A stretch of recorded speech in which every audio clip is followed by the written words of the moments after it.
YouTube, how's it going? The Goat House is back. Today we're going over the best NFL player at each position for the 2021 season. According to myself and according to you guys, the fans, you guys voted for each position group through our Twitter. So if you missed out, that's because you didn't follow our Twitter here. But don't worry, we got you guys getting involved again here. We got our award picks coming. So go to our Twitter. I'll put a link at the top of the comment section of this video that'll bring you directly to this post right here. But if you click this, there's every award, and there's a write-in if you don't see your guys. So similar idea.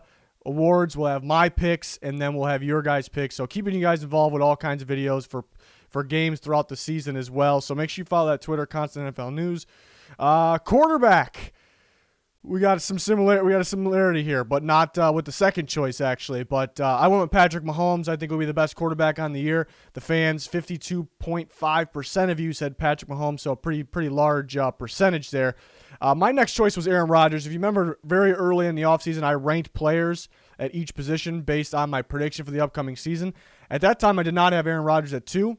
And that was because, and I was confident from the start that he'd play for the Packers. I just was growing, I was starting to worry how many games will he play. Will he start week 1? But now that we know that he's good to go, I got Aaron Rodgers at 2.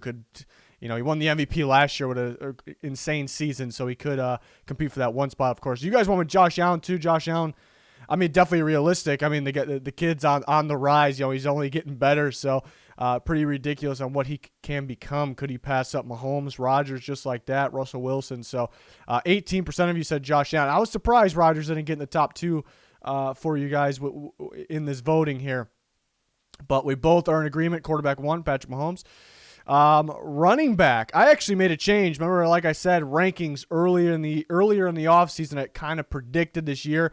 I actually was going with a little bit of a change, going DALVIN Cook 1, Derrick Henry 2, but here we are a week exactly today until the season starts, and I'm feeling Derrick Henry again. He's been the best running back in football, and why it's kind of growing on me. Adding Julio Jones doesn't just help the passing game, but what we've been talking about, it opened things up in the running game. You look at the Ravens playoff game, they pretty much put a bracket, basically double coverage essentially on A.J. Brown, and then everyone else stack the box, stop Derrick Henry, get Julio Jones out there. I don't know if you can bracket one guy like A.J. Brown or Julio Jones, so that really opens things up, clears the box a little bit there for Derrick Henry, so I got him as running back 1. I went with Dalvin Cook 2. We see him getting better and better. If you evaluate running back traits, I think Dalvin Cook leads the way. Sees the hole, hits the hole faster than anybody, and what he can do after the hole is pretty ridiculous as well. It's always a matter of staying healthy for him, but he's been fairly healthy very recently. And then you guys voted for Christian McCaffrey. Christian McCaffrey, yeah, you can't forget about him. He missed last year pretty much the whole thing, was trying to come back. So he can be back on top. He has that elite receiving ability for a running back. So you guys it was very close. 26% went to Christian McCaffrey. You see 20.5 went to Derrick. Christian McCaffrey got 26%. Derrick Henry got 20.5%. And then Alvin Kamara wasn't too far behind. Then Nick Chubb and Dalvin Cook weren't too far behind him. They were pretty close in the voting. So it's very cool to see everyone's different perspective there, all these different votes. So running back's definitely a good debate on who will be the best, but it's been Derrick Henry here. Receiver, we're in agreement with Davante Adams. And it's tricky because last year at this time we were probably saying Michael Thomas or DeAndre Hopkins, and DeAndre Hopkins is still right there. And Michael Thomas would be if he wasn't hurt. But my point is it could just switch by year. So I really did think about this one, but Davante Adams wasn't really considered the best receiver going into last year, but it was debatable, and he was on his way, and then he hit it pretty easily. He became the best receiver last year. Played those other years where he missed a chunk of games too, so that resulted in maybe not being the best. So now he's just getting going is my point. So I'm pretty confident in him, receiver 1. I went Stephon Diggs 2. But it's so damn close. Tyreek Hill, DeAndre Hopkins is close as well.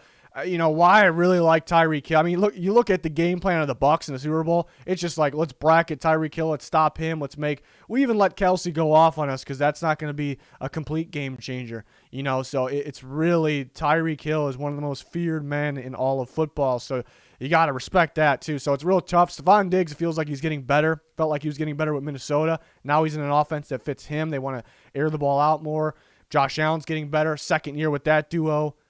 yeah, he could be the best receiver in football. So, yeah, you guys 34.5% Devontae Adams and 23% Stephon Diggs. Tyreek Hill was next, I believe, but these two were significantly towards the top, actually. So, pretty interesting. Tight end, yeah, some agreements here. Travis Kelce, 53% according to you guys. And it was really close because I do love me some Darren Waller, and he's just getting going. But Kittle could be the best tight end in football if he stays healthy. That's kind of just the question there. But Darren Waller, really a true receiver and tight end. You know, you put him out wide, it almost feels like he's the Raiders' best receiver and tight end. You know, but Kelsey's just so good. You kind of know you kind of can game plan. You know what he's going to do, and you still can't stop it. The footwork's ridiculous, but you see the percentages there with the tight ends. And then we know Darren Waller is the clear 3. Could somebody else sneak up? A rookie, Kyle Pitts, TJ Hawkinson. Could those guys sneak up there and finally change kind of the top-tier tight end category when it's been pretty limited, actually? Tackles becomes pretty interesting because, again, earlier offseason when I ranked players based on predicting this upcoming year, I had David Bakhtiari number 1. And I think he's the best in general. He is the best tackle in football, in my opinion. The Packers left tackle David Bakhtiari. Very, very recently, he goes on the PUP list, missing 6 games. So it's very tough for me just based on this season alone, which he can come back and help lead the Packers to something big, Super Bowl. And that would, mean a lot there. But it's tough to put a guy number 1 or maybe number 2 if he's going to miss 6 games. So that's kind of what made this judgment, I guess. So I agree with you guys. Normally I would have Bakhtiari 1, but I went Trent Williams. Just such a key to the 49ers passing and running game. They want to do, improve both categories in terms of the blocking, and that's where they got him last year, and that's where they paid him big money this year. So it was pretty damn close. You guys considered Bakhtiari. Maybe a lot of you didn't know about the PUP list. Maybe voted before the PUP list situation. I went with Ronnie Stanley next. He's got to stay healthy as well, but yeah, just an all-around, you can't figure out if he's better run blocking or pass protecting. He's still getting better as long as he's healthy. So, yeah, interesting. Elgin Jenkins sounds like he'll play left tackle for the Packers. I'm a huge fan of Elgin Jenkins, and we'll see how he is at tackle. What if he gets in the conversation of tackle? That'd be insane. We could be talking about maybe the best offensive lineman in general in football being him because his ability to play all the different positions, and that leads us kind of interior, which is his normal position, which he's up there for me. But an agreement on Quentin Nelson, and I actually thought about this a little bit, surprisingly, because Quentin Nelson is just an elite. I mean, so is Martin, but I thought about it because of the current injury. It sounds like he's going to be back possibly week 1. Is it going to hold up? I'm kind of confident about that. Martin has injury concern as well as almost anybody here in the trenches. So you got to stick with Quentin Nelson. I mean, just a bully of a dude. I mean, talk about it all the time. You saw how the Colts offensive line, their whole game plan changes as Quentin Nelson gets in there, kind of that last piece of the puzzle. So yeah, 60.5% of you wasn't really close. And Zach Martin's a fantastic football player as well, fantastic guard. But he got 10.5%. So here's one we're definitely in agreement on. Defensive lineman, interior defensive lineman. We both go Aaron Donald. Interesting. I really sat down and thought about this because, again, this is for the upcoming season, 2021 season alone. And you might think I'm crazy, but I really thought about Chris Jones for this season alone because he's going to be playing a bit of, off the edge for the Chiefs. He's going to be, playing his normal position inside. I think he's going to have a lot of pass rush productivity this year. He's going to be very productive in those categories, where that makes him even more of a defensive player of the year candidate. So I actually thought about Chris Jones. It's just, it's just hard. I mean, Aaron Donald will be the best player in football, definitely the best defensive player in football. And it feels like he's getting better as well. I feel like the Rams are getting better, which helps him out, in my opinion. So it's very tough to go against that. 79% of you agreed there with Aaron Donald. It was actually closer than what you'd think in my head. My decision, again, not in general, but for this upcoming year. Surprisingly, you guys went DeForest Buckner next. Him and Chris Jones were separated by 1 vote in the fan poll there, so very, very, very close. But Buckner goes next for 4% there. See if he kind of get more. I mean, he was dominant last year, but more in his groove with the new team there, second year. Yeah, and I think Quentin Williams is going to go off. Love the way Leonard Williams was playing last year. Jeffrey Simmons is an up-and-comer. So there's a lot of good interior. Grady Jarrett's extremely underrated. There's a lot of good interior defensive linemen there. It's a good position in the NFL here. Edge, I'm sticking with my prediction early in the offseason. I think Chase Young will be known as the best edge rusher after this year. It's a bit bold. I think a lot of you kind of could agree with me, though, perhaps, on that. He's already a polished run defender. You can call him an elite run defender as an edge rusher. Doesn't mean a whole lot, though. But he can get after the quarterback. He's going to do it a lot more effectively this year. I want Chase Young. A little bit of a bold prediction. Changed up, according to my early offseason rankings a little bit. End up putting TJ Watt in there, number 2. I think adding Ingram was actually huge, even if he doesn't start, we'll say, because that's a guy that creates for his teammates, much like Bud Dupree. It's a guy that lines up everywhere. The pre-snap adjustments are based on that guy. He creates for his teammates. So having a guy that creates for his teammates out there and an elite player like TJ Watt, I mean, he can very easily be the best edge defender in football, and again, I keep talking about it. TJ Watt wasn't supposed to be this good this early. It's possible he can be this good. It wasn't supposed to be, maybe now, maybe this year, so what's he going to become really, so it's pretty scary to think about. So I'm just kind of going with the bold pick and Chase Young. Love you some Myles Garrett, Khalil Mack, maybe not as elite as he once was, but definitely still considered elite. There's Daniel Hunter's back. Love me some Zadarius Smith. Brian Burns about to take off, so there's a lot of good edge rushers. You guys went Myles Garrett, 35.7. Definitely could be that best edge rusher. You guys went TJ Watt next, 17.5%. Khalil Mack and Chase Young were right after that, so you guys are in the same range with Chase Young. Let's see if he picks it up in terms of the pass rush productivity. Next, linebacker. We're in agreement here with Fred Warner at the top. Yeah, he was surprisingly good early on, and then I think before last year, people were getting hyped on him. I was getting hyped on him myself. I still thought there was some sloppy moments to his game, not based off last year, but kind of going into last year before. Some sloppy parts to his game that he could fit. Nitpicking because he's a great linebacker, and I thought he cleaned it up last year is where I'm going with that. I thought complete linebacker now. He's really getting better. So, yeah, I think he really – it's probably debatable who the best linebacker in football was last year. I think now he kind of just takes over because it was kind of like he's entering the conversation. Now then last year he's probably 1, maybe he's 2 or 3. Now I think he kind of takes over. But there's other guys coming from, other young guys. That's why I went Devin White too. What Devin White did in the playoffs, second half of the season, was insanity the way he played. And he's just an up-and-comer. He's just getting going. Just a freaky dude. So I love me some Devin White.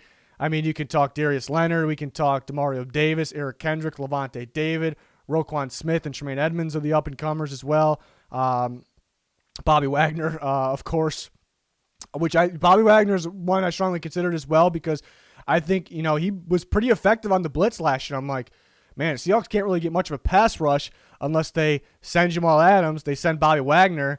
Adams got hurt. I'm like, why don't they send Bobby Wagner more? I'm thinking they do it a little more this year. So that's one to look out for as well, which isn't really a surprise. You guys went Darius Leonard next. Just an all-around linebacker. Pretty underrated in coverage, actually. I think Fred Warner, people love him in coverage, but Leonard gets 17.5%. He's definitely considered for me as well, of course, like we said. For the corners, we're in agreement again. Jalen Ramsey, just so talented. And you love his tackling ability last year, just firing it up, making a play. How many times did he make a stop right before the line to gain there? You got to respect that. So, and a guy that surprisingly could be getting better. 48% of you said Jalen Ramsey. Jaire Alexander. There are so many. Cornerback is so tough to play. Second hardest position in my opinion after quarterback. Maybe tackle is up there. Offensive tackle. It's so hard to play. It's so hard for guys to be talented early on in the career. And here we are with Jalen Ramsey, Jaire Alexander, who's just really getting going. Xavier Howard, who's one of my draft hits. It's hard not putting him to. Marlon Humphrey is ridiculous. I could almost argue with myself, make a debate for even a guy that most of us have ranked 4 maybe in Marlon Humphrey because his responsibilities are way harder. Even though he's got Marcus Peters on the other side, his responsibilities are way harder than a lot of these other guys because it's a lot of cover 0, a lot of cover 1, man coverage on an island, a lot of time with no safety help. So you could argue guys like that. Gilmore was just the best defensive player just a couple years ago. He's gonna miss 6 games though. So the top tier talent in the cornerback position is kind of eye popping. There's a pretty big drop off after that just because how hard it is to play cornerback. But those guys are that talented. They're almost all underrated. I mean, Gilmore did get the Defensive Player of the Year award, so maybe not. But I think when people who are the best defensive players in football, people say Aaron Donald, T.J. Watt, Myles Garrett, Khalil Mack, guys like that. And then they're very hesitant to put the corners up there. And I think the top tier corners need to be discussed because it's just how hard it is, how difficult it is. So, could Alexander take that next step? Because he was shut down last year. He was kind of like a playmaker guy at Louisville. So what he's been able to do, ridiculous. So that's why I went him too. I think Howard's kind of had that too, the best playmaker in football. And again, Marlon Humphrey, another guy that feels like a one. Number one corner, Tre'Davious White, not too far off. Gilmore, missing games though, obviously. Safety, we're in agreement again. Justin Simmons. Maybe I'm a little surprised that we're in agreement, but I think everyone's head's in the same place, kind of what I'm thinking. Maybe I'm speaking for everyone here. Is that, the Broncos really improve. I mean, they got healthy on defense, so it improves that way, but they really improve that cornerback unit, which is going to make the safety's job easier, maybe create plays for the safety, and they have a playmaking safety back there already in Justin Simmons. He's going to get his hands on the ball quite a bit. Maybe run it back, too. So that's why I kind of went Justin Simmons. Jesse Bates next. My guy, Jesse Bates, you guys voted him as well, 18%. Two free safeties that play quite a bit of single high. Which is a tough task. Got to cover a lot of the field. They're just playmakers back there. Just big-time playmakers. Could argue Jesse Bates, too, because the step up he took last year.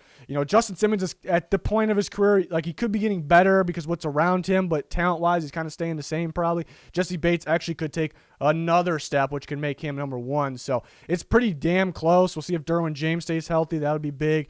Harrison Smith's been the best safety football for a long time. Could he continue to be that? Guy, Jamal Adams, stays healthy. Does he pick it back up? Budda Baker, Minka Fitzpatrick. I mean, there's a long list of guys that are very talented at that position. So it's going to be interesting for sure. And kicker, I went a little bold here. I went with Younghoe Koo here. Justin Tucker is probably the best kicker of all time. In general, he's the best kicker. I think just because what he's done, everyone doesn't even think like we're putting Justin Tucker. And again, you don't really have to think he very well could be the best kicker. Younghoe Koo, kid kind of came out of nowhere. We didn't know who he was, and the way he's getting better. So, and it's kind of my best fantasy option too. I think if you're a fan, if you're a big time fantasy kicker, I think it kind of relates to what you're actually doing on the field. So I went with Younghoe Koo there.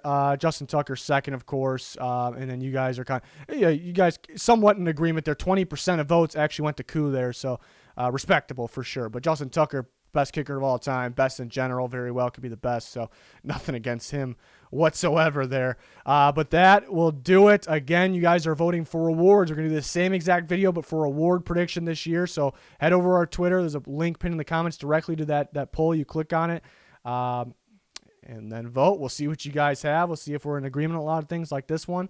But that's going to do it for this one. Make sure you follow that Twitter, like, subscribe, turn notifications on. NFL season starts a week from today. Our in-season content starts early next week. Cannot wait for that. Please join us. But that's going to do it for this one. Thanks for watching. Goodbye.